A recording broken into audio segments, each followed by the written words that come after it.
अस्सलाम वालेकुम, आप देख रहे हैं अलग खबर। मैं हूं अली सरवर। वज़ीर-ए-आज़म पाकिस्तान इमरान खान ने कहा है कि हमारी अखलाकियात गिरी तो हमारी मईशत भी गिर गई। वज़ीर-ए-आज़म और वज़ीरों से बुराई शुरू होती है और नीचे जाती है।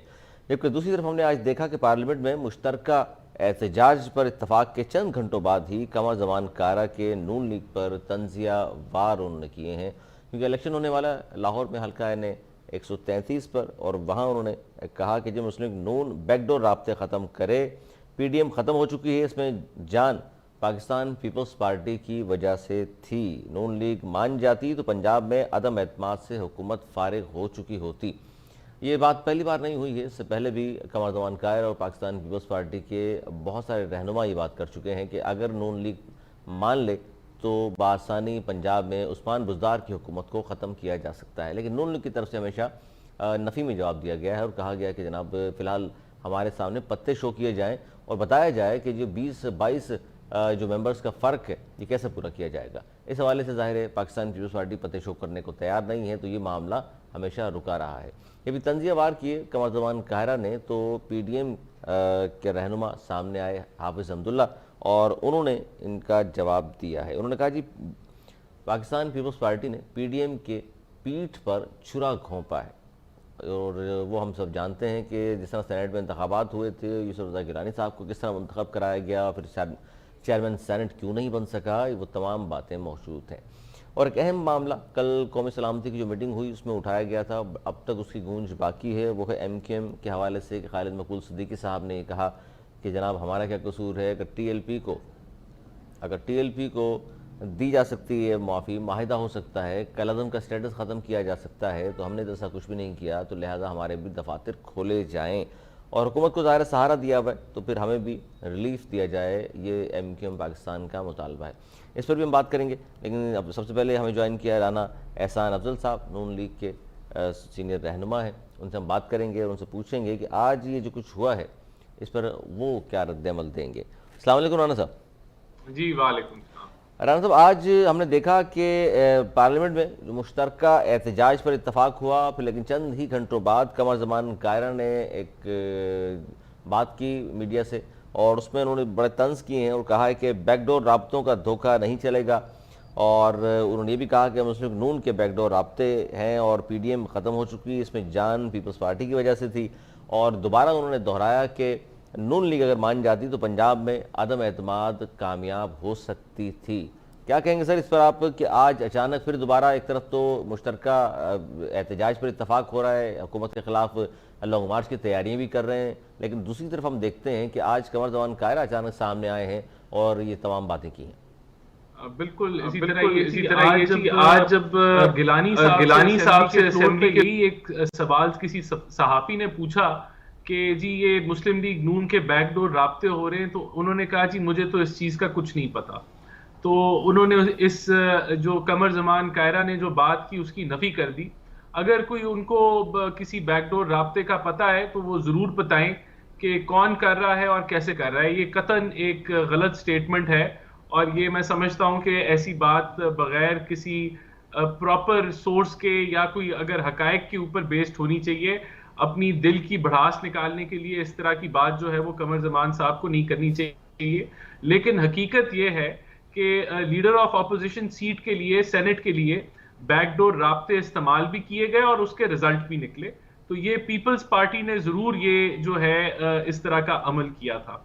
जहां तक बात आपके सवाल की है कि पंजाब में क्यों नहीं कर सके, देखिए हमने जब पीपल्स पार्टी ने ये एक दफा दो दफा जब ये ऑफर की, मीडिया पे भी बात की, तो हमने उस वक्त भी सनाउल्लाह साहब का बयान सामने है कि उन्होंने कहा जी हमारे पास 160 सीटें हैं, आपको अदम एतमाद के लिए 186 वोट चाहिए, 186, तो 26 का फर्क है, 6 सीटें आपके पास हैं, 166 हो गए।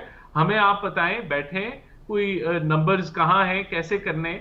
लेकिन वो मीडिया तक तो बात जरूर थी, लेकिन हमारे साथ लीडरशिप टू लीडरशिप कोई बात नहीं हुई, या हमें कोई फार्मूला नहीं बताया गया कि किस तरीके से इसको आगे लेके जाया जाएगा। अच्छा, एतमाद में इसका मतलब नहीं लिया। अच्छा, दूसरी तरफ उनका इशारा जो था वो शहबाज शरीफ की जानिब था। जो खबरें गर्दिश कर रही थी वही उन्होंने आज मेरा ख्याल दोहरा दी हैं। ये शायद ज़्यादा उनको मालूम हो। उन्होंने कहा जी ये अंधेरे में अस्करी हुकाम से जाकर मिलते भी हैं और एक तरफ कहते हैं कि वोट को इज्जत दो और दूसरी तरफ वोट को इज्जत देने के बजाय ये खुफिया मुलाकातें होती हैं। तो आप या तो खुफिया मुलाकातें कर लें या वोट को इज्जत दे की जो बयानिया है आपका, जो नारा है, उस पर अमल कर लें।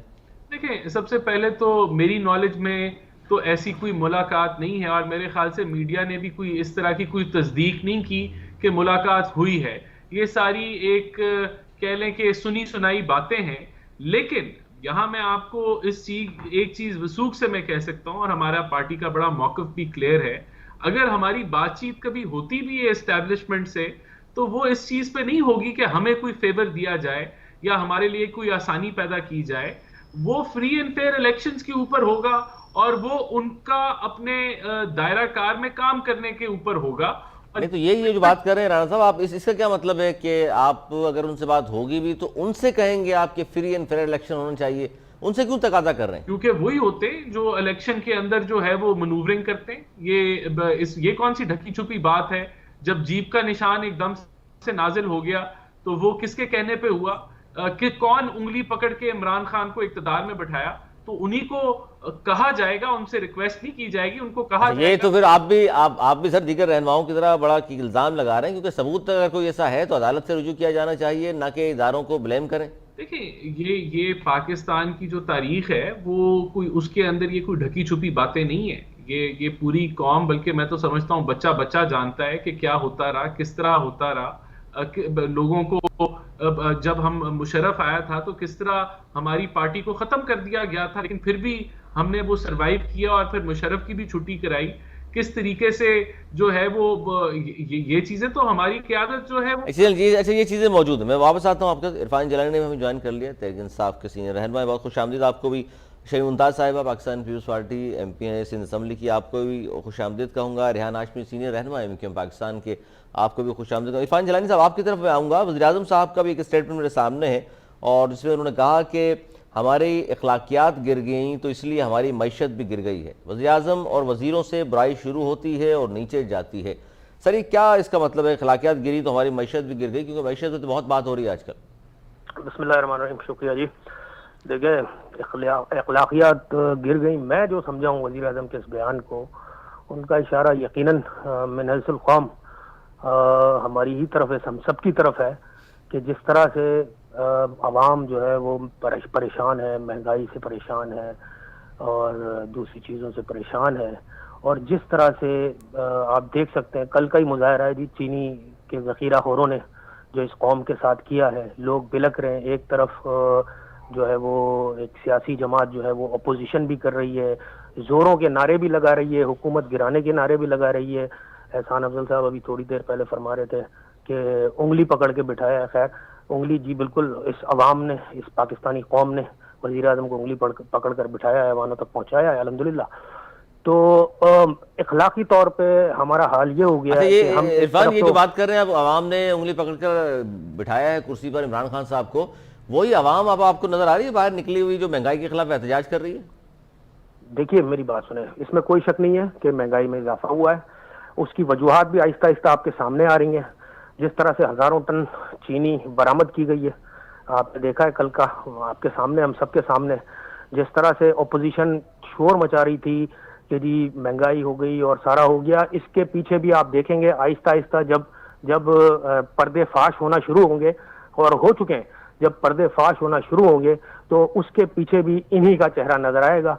क्योंकि देखें, हर चीज पर इन्हीं की अजारादारी है, अपोजिशन की अजारादारी है। और नहीं, ये बात दुरुस्त है अगर आपकी मान ली जाए कि जी अपोजिशन वाले ये सब कुछ कर रहे हैं। अवाम को तो सर इससे सरकार नहीं, हुकूमत कर रही है, अपोजिशन कर रही है, कोई और कर रहा है। वो ये कहते हैं जी हमें आटा चीनी दालें ये महंगी मिल रही है, तो गवर्नमेंट का फर्ज है। आपके वज़ीर-ए-आज़म साहब सुप्रीम लीडर हैं, एग्जीक्यूटिव ऑर्डर्स के जरिए तमाम चीजें कर सकते हैं, तमाम लॉ एनफोर्समेंट एजेंसीज उनके ताबे हैं। तो ये माफियाज हैं, ये इस तरह के लोग हैं, ये चोर हैं, डाकू हैं, कार्रवाई बिल्कुल उनके खिलाफ कार्रवाई भी शुरू हो गई है। न सिर्फ कार्रवाई शुरू हो गई, लेकिन जो हुकूमत का फर्ज है, जिस तरह से आपने देखा अभी एहसास प्रोग्राम के थ्रू सब्सिडी जारी कर दी गई है कौम के लिए। सर वो जो रिलीफ पैकेज की अगर आप बात कर रहे हैं तो वो तो 120 अरब की बात कर रहे हैं सर। एक खानदान को महीने में 1000 रुपए का रिलीफ अगर आप देंगे मखसूस नहीं दुकानों पर नहीं, जाकर, इससे क्या होगा? ऐसे नहीं है। देखें, ये रिलीफ सिर्फ इसलिए दिया गया है क्योंकि जो है वो चीजें मसनूई तौर पर महंगी की गई हैं, मार्केट में बिक रही हैं। उसके पीछे तो यकीनन काम किया जा रहा है, हुकूमत अपने काम कर रही है। लेकिन ये जो सब्सिडी दी जा रही है, देखें अली सरवर साहब, मैं पहले भी कह चुका हूं, हम में से बहुत से लोगों को इसका एहसास ही नहीं होगा। इसका एहसास सिर्फ उस शख्स को हो सकता है जो इस सब्सिडी से मुस्तफीद होगा। 13 करोड़ लोग, 2 करोड़ खानदान, कोई मजाक नहीं है। जो सतह गुर्बत से नीचे की जिंदगी लोग गुजारे हैं, उनसे अगर आप पूछेंगे, उनके लिए ये बहुत बड़ा रिलीफ है। और इस वक्त जो मुल्क की सूरत हाल है, जितना ये कर्जा छोड़ के गए, जिस मुश्किल में सर जितना ये छोड़कर गए, तो आप लोगों ने तो कम नहीं किया जिलानी साहब, कितना कर्जा ले चुकी है गवर्नमेंट? कर्जा उतारने के लिए आप कर्जा ले रहे हैं, ये कोई मतलब फार्मूला समझ नहीं आया कि कर्जा उतारने के लिए कर्जा। और दुनिया में सर कोई मिसाल है जिसने कर्जा लेकर तरक्की की हो? देखिए, पिछले साल के फिगर्स मैं आपको दे देता हूँ जी, कि हमने 5,000 का कर्जा लिया और 16,000 का कर्जा उतारा है। ये पिछले साल के फिगर्स हैं, नए फिगर्स मेरे पास अभी इस वक्त मौजूद नहीं है। ये मैं आपको फैक्ट एंड फिगर्स पे बात कर रहा हूँ जो ऑन रिकॉर्ड है। मुझे बात तो करना है अली साहब, मैं आ रहा हूँ सर, आपके दीगर मेहमान भी मौजूद है, क्योंकि राणा साहब मुस्कुरा रहे थे, मैंने इसलिए कहा कि इस पर वो बात करना चाहेंगे। लेकिन शेख मुमताज साहब, आप क्या कहेंगे? ये बात कर रहे हैं कि जी ये बहुत सारे माफियाज हैं जिनकी वजह से महंगाई में इजाफा हुआ है, और खान साहब तो जाहिर है बार बार कह चुके हैं और आज भी तस्लीम नहीं कर रहे हो कि पूरी दुनिया में महंगाई है और पाकिस्तान में है, तो उसके जिम्मेदार भी अपोजिशन है। बिस्मिल्लाहिर्रहमानिर्रहीम। सबसे पहले तो अली सलवर, मैं ये बात कहूंगी कि अगर एक कल का इशू बनाकर जिस तरह बात की जा रही है कि चीनी पकड़ी गई है, तो चीनी चोर तो बगल में ही बैठे हुए हैं, जिन्होंने पहले सस्ते दामों चीनी जो है पाकिस्तान से बाहर बेच दी और उसके बाद महंगे दामों खरीद ली, तो वो चोर तो नजर नहीं आए। लेकिन वो यानी कि बगल का मतलब ये कि पीटीआई से ताल्लुक है उनका? बिल्कुल है। जहांगीर तरीन कौन है, अलीम खान कौन है, खुसरो परवेज कौन है, ये सब पीटीआई के लोग हैं ना। तो मैं तो कहूंगी कि देखिए, उंगली पकड़ के जहां तक बिठाने की बात है, वो सबको पता है कि किसने उंगली पकड़ी थी और खड़े होकर कप्तान कैसे कहता था कि अभी जो है ना वो एम्पायर की उंगली नहीं उठती। अवाम की उंगली नहीं थी, कहना चाह रही हैं आप? अब बिल्कुल अवाम की उंगली नहीं है वो। अवाम तो अब जिस तरह उतारेगी ना, तो वो उंगली से नहीं उतारेगी। अब अवाम जिस तरह उतारेगी वो ये याद रखेंगे। और ना मानने वाली बात तो इनकी शिरस्त में शामिल है कि मैं ना मानूं। कभी माना है पहले उन्होंने कुछ करके? क्या उन्होंने कुछ किया है? अरबों रुपए के जो है वो अलीमाबाजी की जायदादें निकल आई हैं, अरबों रुपए का कुछ और कहीं निकल आया, लेकिन वो यही कहते हैं एनआरओ नहीं दूंगा, एनआरओ नहीं दूंगा। तो भाई मेरे, एनआरओ जो लोग देने की बात कर रहे हैं, वो अपने लोग अपने साथ बिठा के बैठे हुए हैं। जो कहते थे पंजाब के डाकू हैं, बहुत बड़े डाकू हैं, वो आज उनके साथ बैठे हुए। जो कहते थे कि जी दहशतगर्द हैं, वो आज उनके साथ बैठे हुए और वो नफीस लोग हो गए। तो मेरे भाई, अच्छा, नफीस लोग सर, ये जो आपने की मैडम, ये तो नफीस लोग तो देखिए, एक तो नफीस लोग इस वक्त हमारे पैनल में मौजूद हैं, एमक्यूएम पाकिस्तान के सीनियर रहनुमा है रेहान हाशमी साहब। एक तो नफीस लोग, इनको भी कहा गया, अल्लाह करे नफीस लोग हों, बन जाए नफीस लोग। बन जाए। आप भी नहीं समझती इसका मतलब? खान साहब ने अगर कहा है तो आप समझ रही हैं कि नफीस लोग नहीं है एमक्यूएम वाले?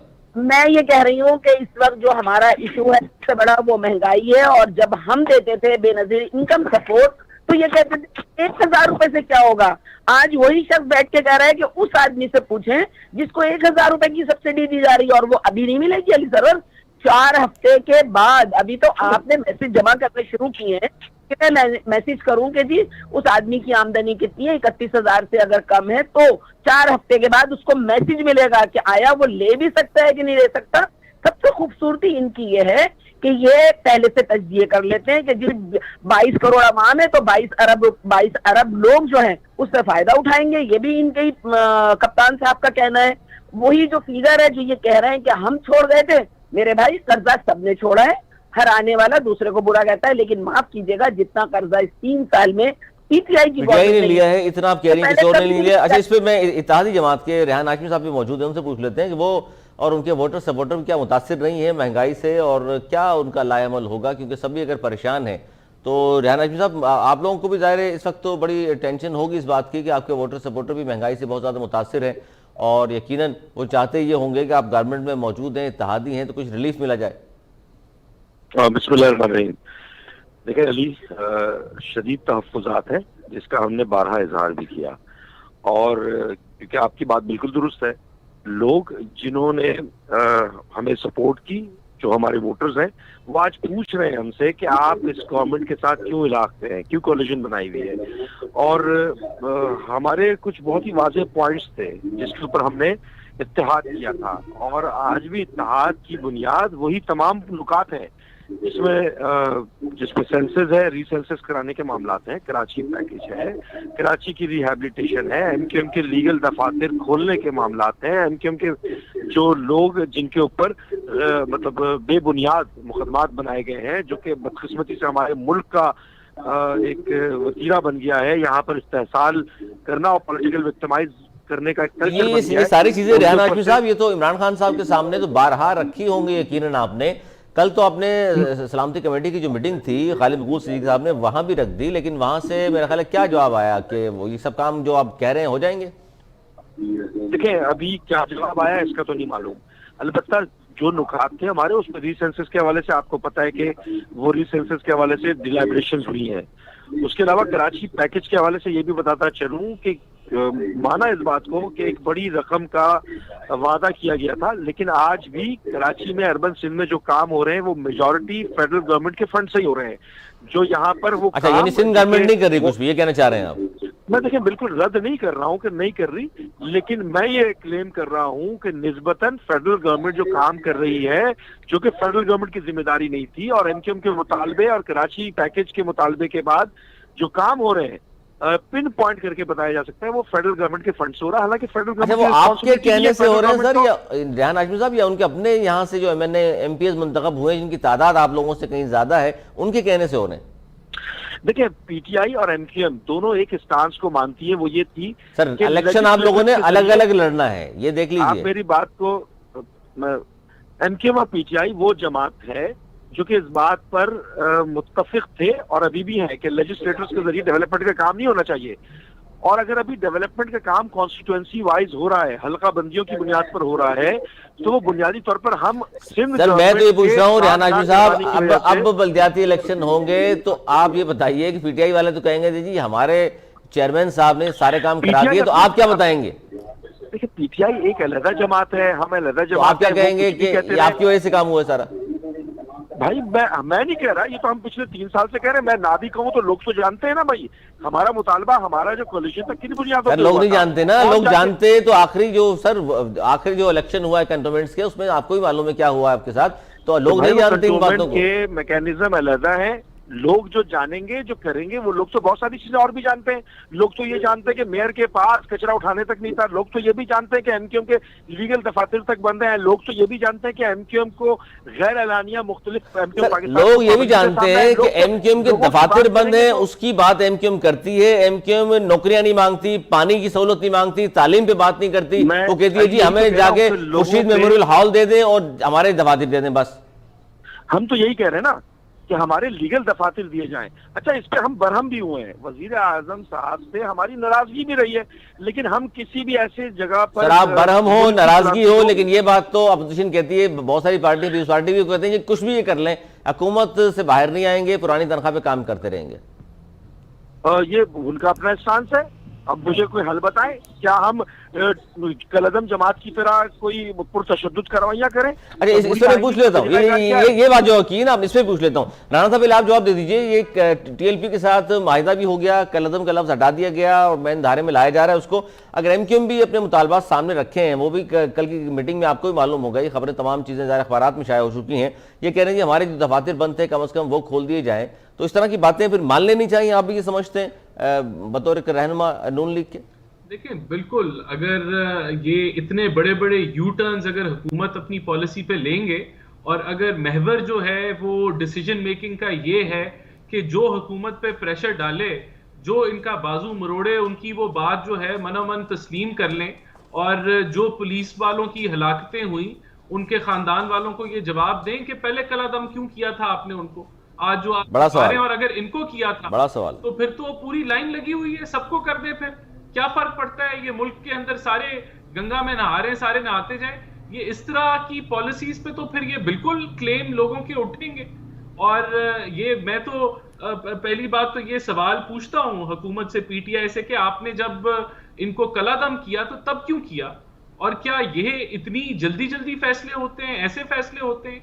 हुकूमत की रिट के ऊपर आप कहते थे हम खड़ेंगे, उसका दफा करेंगे, वो बात कहाँ गई? आज तो आप चले टीएलपी को तो छोड़े, उन्होंने कोई दहशतगर्दी तो नहीं की, उन्होंने तोड़फोड़ की और ये पुलिस वालों को तो ये दहशतगर्दी नहीं है 7 पुलिस वालों को शहीद करना? बहुत बड़ी बात है, बहुत बड़ी बात है। लेकिन इससे बड़ी जो टीटीपी है, जो तहरीक-ए-तालिबान पाकिस्तान है, हुकूमत तो उससे नेगोशिएशन कर रही है और उससे कह रहे मुज़ाकरात, उससे मुज़ाकरात हो रहे हैं। सीज फायर 1 माह के लिए भी हो गया है। मैं चाहता हूँ छोटा सा ब्रेक लेने से पहले जिलानी साहब आप इस पर थोड़ा सा रिप्लाई कर दीजिए। जी बिल्कुल, मैं रिप्लाई करूंगा, बराए मेहरबानी बस इंटरप्ट नहीं किया जाए। मैं 2 बातों का रिप्लाई करूंगा। एक तो ये अभी मेरे भाई जो बातें कर रहे हैं पूरी कौम सुन सकती है, आपके तमाम सामाइन सुन सकते हैं कि अपोजिशन सिर्फ यही चाहती है कि बस मुल्क में खाना जंगी हो जाती, लड़ाई भिड़ाई हो जाती, गवर्नमेंट जो है इन पे तशद्दुद करती। इनके जो बयान इरफान, अगर ये लोग ये चाहते हैं कि खाना जंगी हो जाती, तमाम आपने माहिदा ही करना तो पहले दिन कर लेते। देखिए जो 7 पुलिस वालों को शहादत के बाद माहिदा किया, आपने पहले दिन कर लेते। आपको पता था कि कायम नहीं कर सकते आप। देखिए ये गवर्नमेंट के अपने इख्तियारात होते हैं। गवर्नमेंट जिस तरह से काम करती है, किसी से डायरेक्शन की जरूरत नहीं होती गवर्नमेंट को। गवर्नमेंट जहां चाहती है अपनी रेट कायम करती है, जहां समझती है जो बेहतर फैसला तो फिर ये माहिदा आपने किया, इसका मतलब आप ये कहना चाह रहे हैं ये माहिदा फिर आपने किया। दूसरी बात, मैं अपनी बहन की बात का जवाब देना चाहूंगा। मेरी बहन फरमा रही थी, खुसरो बख्तियार साहब का नाम लिया इन्होंने कि जी जरा ये मुझे बता दें खुसरो बख्तियार की कितनी शुगर मिल्स है और अलीम खान की कोई शुगर मिल नहीं है। इनकी नॉलेज में मैं डाल देता हूँ खुसरो बख्तियार की कितनी शुगर मिल्स है। मैं आपको बता देता हूँ, इन्फॉर्मेशन दे देता हूँ जी। जरदारी साहब की 19 शुगर मिल्स है, शरीफ फैमिली की 18 शुगर मिल्स है। इन्हें कौम का अगर इतना दर्द है ना, कहाँ है क्यों ये सवाल पूछा था इरफान में। छोटा सा ब्रेक ले लो, ब्रेक के बाद रखता हूँ, एक छोटा सा ब्रेक ले लें नाज़रीन, एक छोटा सा एक ब्रेक ले लें और उसके बाद यहीं से कंटिन्यू करेंगे। जो बात कर रहे थे इरफान जिलानी, सामने रखेंगे इन मौजूद मेहमानों के, लेकिन इस ब्रेक के बाद कहीं भी जाएगा। देखते रहिए अल खबर।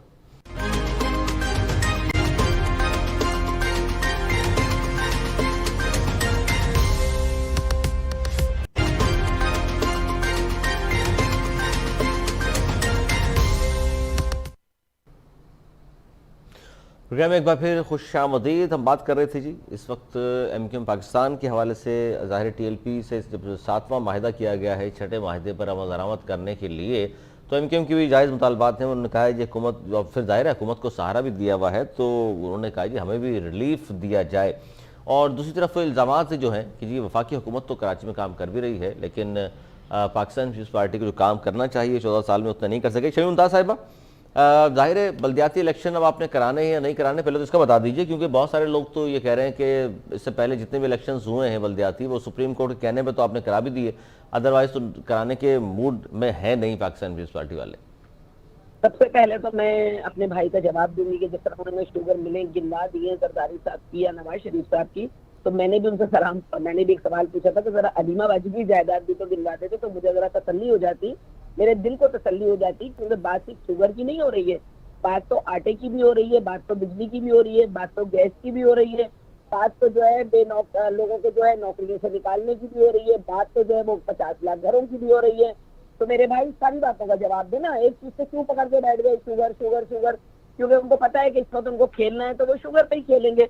जहां तक बात इलेक्शन की आपने की है, देखिए ये बात इस तरह ना करें कि जी इलेक्शन जो है वो हमेशा जो है वो कोर्ट के कहने पर होते हैं। जमहूरी अदवार में इलेक्शन जो है बल्दियाती इलेक्शन दूसरा वो है हुकूमत का टियर है, होने चाहिए, लेकिन मुख्तलिफ वजूहात की वजह से जो है वो नहीं होते या टल जाते हैं। और सिर्फ सिंध इसमें शामिल नहीं है, इसमें तो पूरा पाकिस्तान शामिल है। कहाँ बलूचिस्तान में हो गए, कहाँ KP में हो गए, कहाँ पंजाब में हो गए। अब वो कराने जा रहे हैं ना वो लोग तो KP और पंजाब हम भी करवाने जा रहे हैं, हम भी करवाने जा रहे हैं। हमने कब बना किया कि हम नहीं करवा रहे हैं? तो कब करा रहे हैं? मार्च तक करा देंगे जब उसका वो होगा, फैसला हो जाएगा हर लेवल पर। तो जाहिर है अगर मार्च का फैसला है तो हम मार्च में करवा देंगे, क्यों नहीं करवाएंगे। बात हम कोई ये तो नहीं कह रहे कि हमें इलेक्शन नहीं करवाने, क्योंकि बहरहाल ये एक जमहूरियत का हिस्सा है कि तीसरा टायर भी होता है और तीसरा टियर यही होगा कि हमने इलेक्शन एक तो 133 इलेक्शन हो रहा है लाहौर में 133 पर। आज अचानक से कमरजमान कायरा साहब ने नून लीग के बारे में कह दिया कि जी बैकडोर राब्तों का धोखा मजीद नहीं चलेगा,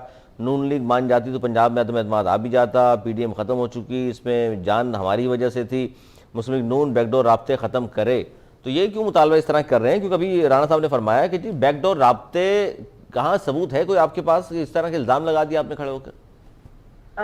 इसका भी जवाब दूंगी, लेकिन उसके साथ साथ मैं एक और भी जवाब देना चाहूंगी कि कल अदम तहरीक की बात हुई और मेरे भाई जो हैं MQM वाले, उन्होंने जाहिर अपनी भी बात की, करनी चाहिए उनको बात, वो भी एक जमात है। बहरहाल हम ये कहेंगे कि ये जो मामला है कि MQM के दफातर के हवाले से दफातर नहीं, मैं ये कह रही हूँ कि जो सानिया मॉडल टाउन हुआ था, आपने उसको तो आज तक इंसाफ नहीं दिलाया। आपने उस तंजीम से हाथ मिला लिया जिसको आपने खुद कलअदम कहा, आपके मुजरा ने कहा, तो यू टर्न लेने के तो ये माहिर है, इन्होंने यू टर्न ले लिया इसके ऊपर कि जहां अपनी सीट बचाने की बात है। तो इसी तरह जो आपने राब्तों की बात की कि बैकडोर राब्ते हैं, तो ज़ाहिर है जो लोग कर रहे हैं उनको बेहतर आपको जवाब दे सकेंगे। अगर नून लीग ने आपको जवाब दिया है या नहीं, कायरा साहब ने ये इल्जाम लगाया नून लीग पर बैकडोर राब्ते भी हैं इनके, हमारे साथ तहरीक भी चला रहे हैं। कुछ तो देखें, कुछ तो है ना जो हम ये कह रहे हैं कि पंजाब में आप तहरीक अदम इत्तेहाद लेके आए और वो नून लीग जो है वो बहुत काफी दिन पहले से जो है वो पीछे चली गई इस बात पे। हमारे चेयरमैन ने तो कहा था कि भाई हम तैयार हैं और हम अभी भी तैयार हैं, लेकिन नून लीग मुख्तलिफ बहाने इस पे पीछे क्यों हट जाती है राणा साहब? ये बार बार पीस पार्टी वाले तो कह देते हैं, आपने जिसे कहा अभी थोड़ी देर पहले भी कि जी हम तो तैयार थे, हमने कहा था जी 20 सीटें 22 सीटें कम हैं, उसको बता दीजिए कैसे होंगी। वो शो करना नहीं चाहते, आपस में बैठ के मसला तो हल हो सकता है। जिस तरह दीगर मामलात पर आपस में मुशावरत हो रही है आप लोगों की, तो क्या इस बात पर कभी मुशावरत नहीं हुई? नहीं हुई। इन्होंने मीडिया के ऊपर बात की है और एक दफा तो कमर जमान ने कहा कि मैं इनसे लीडरशिप टू लीडरशिप राब्ते करवाऊंगा इस मामले के ऊपर, लेकिन कोई सीरियस गुफ्तगू इस चीज के ऊपर नहीं हुई। और हमने तो जरूर कहा कि आपके पास अगर कोई फार्मूला है तो आप लेके आए, लेकिन ऐसा कुछ नहीं हुआ अभी तक।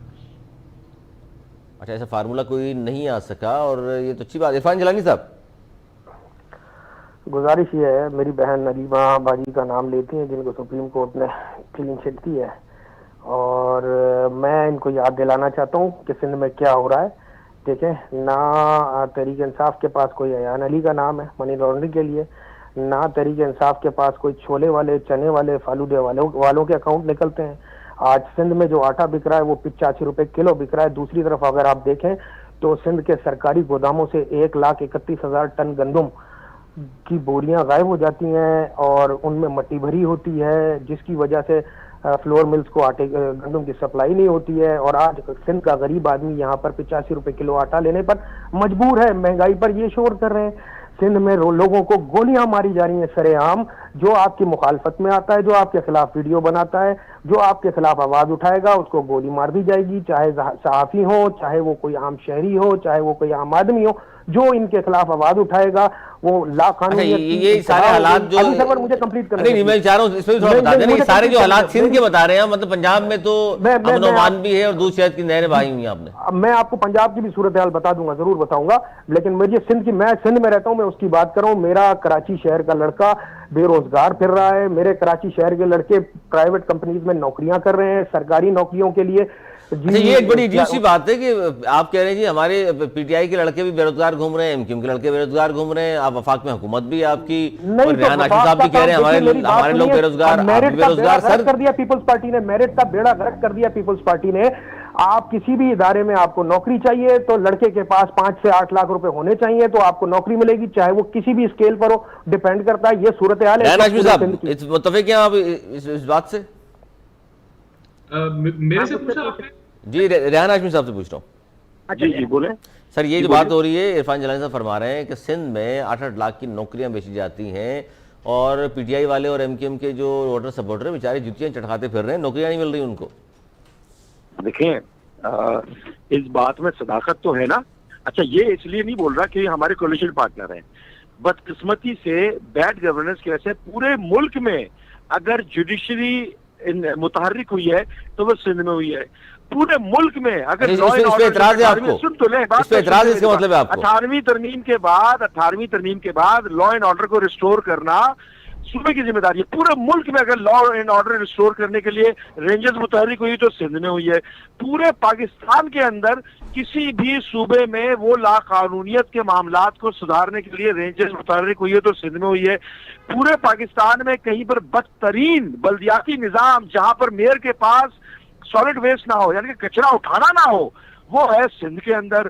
पूरे पाकिस्तान में अगर प्रोविंशियल फाइनेंस कमीशन की मीटिंग नहीं हो रही है तो वो सिंध में नहीं हो रही है। अगर मैं ये बात गलत कह रहा हूँ तो मुझे रद्द करें भाई। शमी मुमताज साहब रद्द कर रही है इस बात को। अच्छे काम किए होंगे। देखिए, मैं नहीं कह रहा हूँ कि पार्टी भी एक जमात है, उनके उजरा काम भी कर रहे होंगे, लेकिन पॉसिबिलिटी नहीं है ना। मुतहर्रिक एक इदारा बता दें जो करप्शन फ्री, इन्होंने मॉडल इदारा बनाया हो, करप्शन फ्री इदारा बनाया हो, कोई सिंध का एक इदारा बता दें मुझे। देखिए, मैंने कहा ना, मैंने बड़ी खामोशी से सुना सब कुछ, इनकी आवाज भी बहुत गूंज रही थी। जहां तक लॉ एंड ऑर्डर की सिचुएशन है, पूरे पाकिस्तान की सबके सामने है कि कहाँ पर जो है वो दूध की नहरें बह रही हैं। भाई सिंध एक तरफ है, पूरा पाकिस्तान एक तरफ है। हम साना साहिवाल नहीं भूले हैं, हम साना साहिवाल नहीं भूले हैं, मोटा बेबी नहीं भूले हैं। कल परसों भी इस्लामाबाद में एक बच्ची को जो है वो मार दिया गया है सेक्सुअल अब्यूज के बाद। सारे काम मैं बिल्कुल लिखती हूँ कि ये सूबा सिंध के शहर इस्लामाबाद में ये हुआ, मेरे सूबा सिंध के शहर लाहौर में ये हुआ, मेरे सूबा सिंध के शहर फैसला। मुझे बड़ी शर्म आती है जब लोग ये कहते हैं कि मैं सिंध में रहता हूँ, मैं सिंध की बात कर रहा हूँ। तो सिंध में कब से पाबंदी लगी हुई है नौकरियों पर, ये भी सबको पता है। किसने लगाई है? सिंध की बात इसलिए हो रही है कि यहाँ पोजीशन में है। अब मेरी बात अली सरवर, मेरी बात सुन ले। अगर ये मेरा भाई कह रहा है कि 8 लाख रुपए 10 लाख रुपए ये इल्जाम लगाते हैं हमारे ऊपर शुगर मिलों का, लाएं सबूत, किसने 8 लाख रुपए लिए, किसने 10 लाख रुपए लिए। मैं भी बोल सकती हूँ फेडरल गवर्नमेंट ऊपर बैठी हुई है, वो क्यों नहीं पकड़ रही? अगर हम में से कुछ काली भेड़ें ये पैसे ले रही हैं तो पकड़े, हमने मना तो नहीं किया। सबसे दर्द जो है पेट में वो 18वीं तरमीम का है लोगों की, कि जी 18वीं तरमीम आई है। 18वीं तरमीम का दर्द रेहान हाशमी साहब क्यों हो गया? इसमें तो वोट दिया था आप लोगों ने, करेंगे इसलिए सारी तकलीफ है, अपने हाथ से साइन करके आप लोगों ने हवाले किया था। अब 18वीं तरमीम में तकलीफ हो गई। देखिए, मैं रेहान हाशमी की बात के दरमियान में नहीं बोली हूँ, मेरा पूरा मौक़िफ़ ले लें आप। पहली बात यह है कि जरदारी साहब की सारी शुगर मिलें हुकूमत ने बंद कर रखी हैं, इसकी भी वजाहत हो जानी चाहिए। मेरे स्टेटमेंट में मेरे भाई ने कहा जी फलां की इतनी मिलें, तो ये भी अगर बता देते किसने बंद की है तो मैं कहती है। अच्छा, जहां तक इन्होंने सुप्रीम कोर्ट की बात की, आज क्या हुआ है? आपने जो है वो मालम जब्बा से जो है वो उनको बरी कर दिया 4 साल के बाद। तो भाई दूध की नहरें तो वहां बह रही है ना। सिंध तो इस वक्त हॉट टारगेट है हर एक के लिए, चाहे कुछ भी हो जाए, क्योंकि सिंध में इनकी गवर्नमेंट नहीं है, इनकी राज टपक रही है कि पूरे पाकिस्तान में हमारी गवर्नमेंट है, सिंध में इनकी गवर्नमेंट क्यों नहीं है? तो मेरे भाई अगली मर्तबा भी आप हाथ धो के रखें, आपके पास सिंध गवर्नमेंट नहीं आने वाली, आपके पास पाकिस्तान की गवर्नमेंट। ये जो बात कर रही हैं आप राणा साहब, ये लॉ एनफोर्समेंट की जो बात हम कर रहे हैं कि जी पंजाब में शायद अमन बहुत ज्यादा है और वहां दूध शहद की नहरें बहा दी हैं, सिंध गवर्नमेंट सिर्फ खराब है पीपल्स पार्टी की, पंजाब में बुज़दार साहब तो बड़ा बेहतरीन काम कर रहे हैं। देखिए, सबसे पहले तो यहाँ नौकरियों की भी बात की। नौकरियां तब मिलती हैं जब मुल्क की मईशत जो है वो तरक्की कर रही हो। यहाँ मईशत 3 सालों से उसका पट्टा बैठा हुआ है, इकोनॉमी तबाह हाल में है। तो यहाँ नौकरियां जो है वो हुकूमत ने नहीं देनी होती, प्राइवेट सेक्टर ने देनी होती हैं। और प्राइवेट सेक्टर जो है वो उसमें कोई ग्रोथ नहीं है। पहली बात तो ये। दूसरा, शुगर मिलों की जो बात हो रही है, शुगर आपके ख्याल से जब आप पेट्रोल को 20 रुपए लीटर महंगा कर देंगे, 1-1.5 माह में आप बिजली में 5-6 रुपए यूनिट बढ़ा देंगे, आप रुपए की कदर को 13% गिरा देंगे, तो चीजें सस्ती होंगी इस मुल्क में? चीजें तो महंगी होंगी और महंगाई का सैलाब आ रहा है। और फिर देखें, शुगर हो जाए, आटा हो जाए, वो सप्लाई डिमांड का इशू है। अगर आप कुछ मिलों को बंद कर देंगे, अगर ये पूरा साइकिल है कि मुल्क के पास स्टॉक कितना पड़ा है, आगे जो है वो गन्ने की प्रोडक्शन क्रशिंग टाइम पे शुरू होनी है, और ये पूरा साइकिल जो है वो हुकूमतों ने रेगुलेट करना होता है। अगर इस साइकिल में कहीं भी शॉर्टफॉल आ जाए और उसका नतीजा ये हो कि सप्लाई में कमी आ जाए और डिमांड ज्यादा हो, तो फिर आप जो मर्जी कर ले, कीमतें नहीं पकड़ी जा सकती। और अभी पंजाब में 130-140 रुपए की जो है वो चीनी बिकने के जो है वो हालात हैं। और जो लॉ एंड ऑर्डर है, लॉ एंड ऑर्डर खराब हो रहा है, पूरे पाकिस्तान में हो रहा है। उसकी वजह यह है कि गुर्बत में इजाफा बेइंतहाशा हो रहा है और लोग जो है वो बेरोजगारी में इजाफा हो रहा है। सर 1 करोड़ नौकरियां देनी थी, ये तो फिर इजाफा हो गया मजीद। जिलानी साहब इजाफा कर रहे हैं हर चीज में, तो जाहिर है गुर्बत में इजाफा होगा तो जराइम ज्यादा होंगे। महंगाई की वजह आपने तो अपोजिशन को करार दे दिया, लेकिन उनकी तो अपनी शुगर मिलें बंद पड़ी हुई। जरदारी साहब के जितने भी हैं, आपने तो 19 का है, जितनी भी हैं वो कह रहे हैं वही बंद पड़ी हुई है। एक लास्ट पॉइंट देखें, अगर ये PMLN कर रही है या नून कर रही है, तो आप किस खेत की मूली हैं? आप हुकूमत में पकड़े उल्टा लटकाएं। बिल्कुल ये बात दुरुस्त है जी। जिलानी साहब, बहन ने एक बात की थी कि वफाकी हुकूमत को शर्म आनी चाहिए। बिल्कुल हमें शर्म आती है जब सुप्रीम कोर्ट कहती है shame on you Sindh government, हमें बहुत शर्म आती है। ठीक है जी, मेरी बहन वो बात गोल कर गई कि गरीबों के हक का 1 लाख टन जो गंदुम है वो कहाँ चला गया, गरीबों के हक का जो गरीबों को मिलना था, वो मेरी बहन उसका जवाब नहीं दिया मेरी बहन ने, और वो बात गोल कर गई मेरी बहन। खैर मैं आ जाता हूँ पॉइंट पे आपके। देखिए, मुझे अफसोस इस बात पे होता है कि 35 साल 40 साल दोनों जमातें बारियां लेती रही हैं और खूब इन्होंने रज के इस कौम को जो है वो लूटा है। और अच्छा, बारियां लेती रही, कौम ने वोट दिया है ना बार बार। इरफान जिलानी साहब, ये बात क्या हुई, बारियां लेती रहे? आपको अगर वोट देके मुंतखब किया है और आप खुद कह रहे हैं कि आवाम ने उंगलियां पकड़ के कुर्सी पे खान साहब को बिठाकर आए, तो नवाज शरीफ 3 बार वज़ीर आज़म बने, मोहतरमा बेनज़ीर भुट्टो 2 बार वज़ीर आज़म बने, इसका मतलब आवाम ने वोट दिए। मतलब 35 साल अगर इन्होंने रज के कौम को लूटा है तो हमें 3 साल, अभी तक 3-3.25 साल मिले हैं। इनकी चोरियां, इनके डाके, इनकी लूट मार, उसके लिए हमें थोड़ा वक्त यकीनन दरकार है और उस पर काम हो रहा है। अल्हम्दुलिल्लाह आप देख रहे होंगे रोजाना कोई नया कट्टा इनका खुलता जा रहा है, रोजाना, कभी पीपुल्स पार्टी का, कभी नून लीग का। तो क्या ये एहतसाब का नून लीग का सर, नून लीग का कौन से कट्टे खोल लिया आप? जितने केसेस बनाए सबकी जमानतें हो चुकी हैं। नहीं, देखिए वो कोर्ट का काम है, हमारा तो इसका मतलब केसेस इतने मजबूत नहीं है ना हुजूर, इसका मतलब केसेस मजबूत नहीं है, आप शवाहिद दे नहीं सके। हुकूमत का काम अदालतों तक पहुंचाना है, ठीक है, अदालतों के फैसले पे मैं तो क्या कोई बात नहीं कर सकता। हम बात भी नहीं करना चाह रहे, हम तो कह रहे हैं शवाहिद नहीं है ना, इसका मतलब आपके पास, इसका मतलब केस इतने हल्के बनाए आपने। मैंने अर्ज की, देखिए जिनके शवाहिद थे, जिनको सजा हो गई, ठीक है, वो मुल्क से बाहर जाके बैठे हुए चूहों की तरह, तो भाई उनको बोलो कौम मुश्किल में, परेशानी में, आप इतने बड़े लीडर हैं, देखिए नून लीग का लीडर है, चूहा ना कहें इस तरह किसी। नहीं, वो भी इसी तरह की अल्फाज इस्तेमाल करते हैं। चूहा का मतलब नून लीग का लीडर का मतलब भाई वो कन्विक्टेड आदमी है, वो मुजरिम है, उनको सजा हो चुकी है। आपको टेलीविजन पे उनकी तस्वीर दिखाने पे पाबंदी है, आपको मालूम नहीं है ये बात? आप कह रहे चूहा ना कहे, मेरे कौम का मुजरिम है, कौमी मुजरिम है। आप किसी के लीडर के बारे में कहेंगे, वो खान साहब के बारे में कहेंगे, फिर आप कहेंगे प्रोग्राम में लड़ाई करा दी आपने। अली सरवर साहब कम नहीं कहते, ये कैसे रहते हैं ये लोग ना, हम तो बुरा नहीं मानते, ठीक है, इनकी जबान है, जो मर्जी कहे, लेकिन मैं तो भाई कौमी मुजरिम है यार, मुझे दर्द है एज ए पाकिस्तानी। आप छोड़ दें तहरीक इंसाफ को, आप छोड़ दें सियासी जमात को, मैं बतौर पाकिस्तानी मैं समझता हूं कि मेरे बच्चों का हक खा के इन्होंने अपने बच्चों की जायदादें बनाई है पूरे पाकिस्तान में, इन्हीं के लीडर। पकड़े ना सर, लटकाए ना, राणा साहब तो कह रहे हैं पकड़े, लटका दे जो चोर है। साहब इनसे पूछे, इनसे पूछे कि इनको कभी शर्म आई है इस बयान पे, जब मरियम सफदर कहती थी मेरी लंदन, तो क्या पाकिस्तान में भी कोई जायदाद नहीं है? और फिर खुद एक्सेप्ट किया कि 1 अरब से ज्यादा जायदाद। इन्होंने कभी अपनी लीडर से पूछा कि ये आपने झूठ क्यों बोला कौम के सामने? कभी पूछा इन लोगों ने? ना, ये कभी नहीं पूछेंगे। लीडरान से पूछता कौन है सर? बनी रेगुलाइज हो गया, पूछा कभी आपने? महंगाई इतनी होगी कि पूछा इमरान खान साहब से क्या चीजें, यहाँ बात आपको क्लियर कर दूं, केपी में क्या आपकी पोजीशन है, कहीं पूछा? नहीं तो कोई नहीं पूछता सर, कारकुन पूछ सकते हैं ना इख्तियारात देते हैं। इमरान खान साहब का कभी कोई सिरे महल निकलेगा तो बिल्कुल कौम पूछेगी, सबसे पहले इरफान जिलानी पूछेगा। इमरान खान साहब के कोई लंदन में जायदादें निकलेंगी, कोई ऑफशोर कंपनीज निकलेंगी, सबसे पहला कारकुन इमरान खान का होगा जो पूछेगा। ये हमें यार ये क्या बातें करी जाती हैं अवाम के बात? नहीं, अवाम की बात है, ये अवाम का माल लूट के गए सारे, ये जायदादें अवाम के पैसे से बनी हुई है।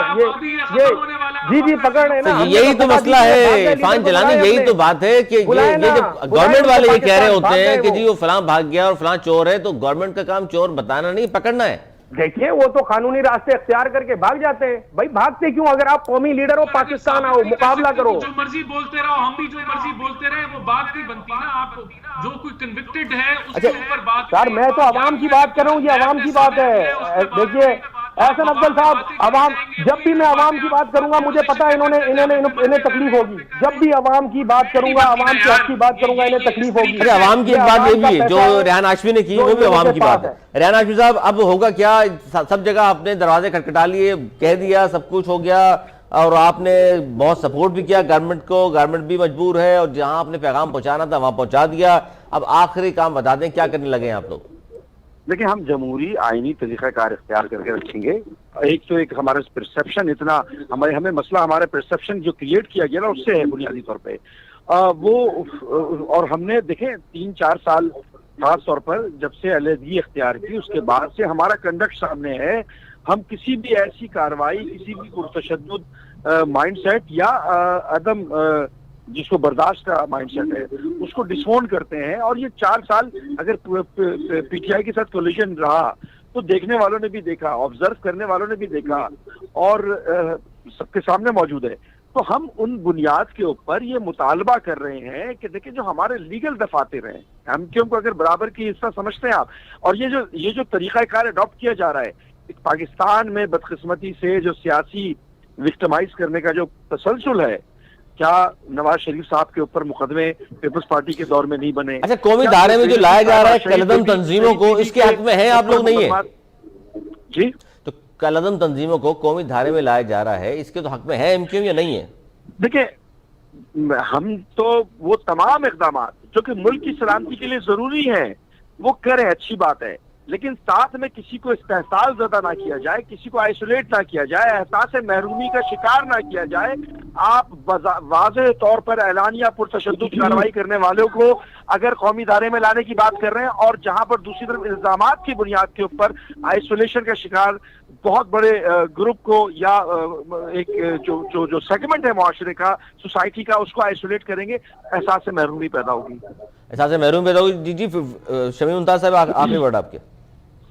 मैं आखिरी बात ये कहूंगी कि ये कंटेनर वाली सियासत छोड़ दें, करप्शन करप्शन करप्शन करके अपने मुजरिम पकड़वा दें। मैं समझूंगी कि ये ट्रांसपेरेंसी पे काम कर रहे हैं और तरीके इंसाफ की बात कर रही है। यहाँ तो सरासर नाइंसाफियां हो रही हैं। इन्होंने कहा कि जी हमने 2 दफा गवर्नमेंट की, उन्होंने 3 दफा गवर्नमेंट की। मेरे भाई, हमने जितना अरसा काम किया वो आवाम के लिए, आपने तो 3 साल में इतना कुछ खा लिया है कि वो पिछले लोग 35 साल भूल गए या जो भी हुआ है। 3 साल याद रखे राणा साहब। ये आपकी जो तहरीक है, अपोजिशन की जो तहरीक है इस्लामाबाद की तरफ के मार्च का कोई प्रोग्राम बन चुका है? कहा जा रहा है बहुत सारे हलकों की जाने से शायद नवंबर के आखिर में या दिसंबर में होगा। माफ कीजिएगा, दोबारा 11 नवंबर को पीडीएम का इजलास है, उसके अंदर शायद कोई इसकी हतमी सूरत हाल जो है वो निकल आए। लेकिन मैं यहाँ ये जरूर कहूंगा कि हुकूमत की बेहिसी से अवाम तंग है। खुदा के लिए आप हुकूमत में हैं, हुकूमत में रहने वाली बातें करें जो हुकूमती लोग बातें करते हैं। ऑपोजिशन की सियासत छोड़ दें। मुल्क डूब रहा है, आंखें खोलें। ये इल्जामात, कभी कोरोना, उससे पहले पीएमएलएन, नवाज शरीफ, फिर माफियाज, अब दुनिया में महंगाई, ये बहाने कर करके आपने 5 साल अगर पूरे करने हैं तो इस्तीफा दे दें खुदा के लिए। इस्तीफा दे दें। बहुत शुक्रिया मेरे मौजूद राना एहसान साहब, आपका बहुत शुक्रिया। हरियाणा हाशमी साहब से मुमताज साहिबा, इरफान जिलानी साहब, आपका शुक्रिया। नाज़रीन, ये था हमारा आज का प्रोग्राम। आज तक के लिए इतना ही। अगले प्रोग्राम तक के लिए सरवर मेरी टीम को दी इजाज़त। मौलाना के बाद।